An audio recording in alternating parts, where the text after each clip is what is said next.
Now to another good idea, and imagine a machine that could power your house for free. Well, that's exactly what two Australian inventors claim they've developed. Using magnets and a battery, their new generator has been described as revolutionary, and foreign investors are lining up for a piece of the action. Chris Allen reports. So, John, this is the machine? Yes, this is it, Chris. What's it capable of? Well, it'll power a house. The machine will provide sufficient electricity to run a house and have power to burn. It sounds too good to be true, but inventor John Christie is convinced his machine will change the world. So, John, basically you're saying this machine can produce 5 times as much power as it consumes? Yes, it does. This one, exactly as we see it, it does. And in fact, it can produce more than that.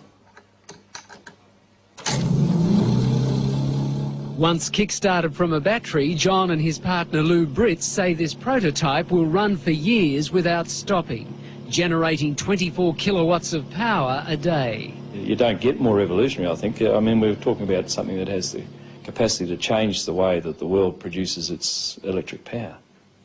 It has the capacity to change the way that cars are propelled. It can replace the combustion engine, in fact. John, these are big claims. Are you sure you can live up to them? We don't really need to live up to them, Chris. The technology speaks for itself. I mean, a householder could buy one of these machines and install it in his garage and power his house forever without buying another kilowatt from a retailer. I mean, that's how serious it is. Steve Brassington is an independent electrical engineer. He's seen the machine and backs up everything John says. It's revolutionary. That's the only way to describe it. I think the technology, it's not bending physics, it's just using principles that I guess are commonly in use in power generation today in a different way. These guys have thought outside of the square. Basically, it's magnetic attraction and magnetic repulsion that provide the movement or the moment of the motor. Can you understand why some scientists are sceptical about it? There's no physicist or engineer who has looked at our motor or has looked at our figures who says it doesn't work. Lou is an electrician and John a businessman in Cairns in far north Queensland.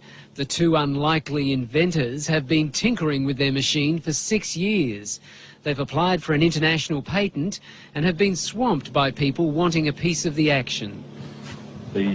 These are the coils. We mentioned the coils don't get hot. Local businessman Alex Roma is one of the many offering money to help develop the generator. If it proves up to be what they say it is, it certainly would be something I'd invest in. John has also spoken to millionaire inventor George Lewin, the man who came up with the Triton workbench, and who's now setting up a fund to stop Australian inventions going overseas. There's an opportunity here, I think, to share an invention with the world that is beyond anything that we've ever contemplated before. Scientists here at the local university say while they're interested in John's machine, they're also cautious. They say if the machine can generate as much power as John says it can, then they will have to rewrite some of the laws of physics. And they've urged people to be cautious about investing in it until the generator has been independently tested. Anybody who says it doesn't work hasn't seen it or hasn't looked at our figures. They haven't reviewed it. If they look at it, they'll all agree with us that it does work. John says the household generator should be available in a year and sell for about $5,000. If he's right, it will make him much more. And how much do you think of technology could be worth to you? I have absolutely no idea. We could be talking about millions of dollars here? Yes, very definitely talking millions of dollars, but I'd hesitate to even take a stab at it. Good idea.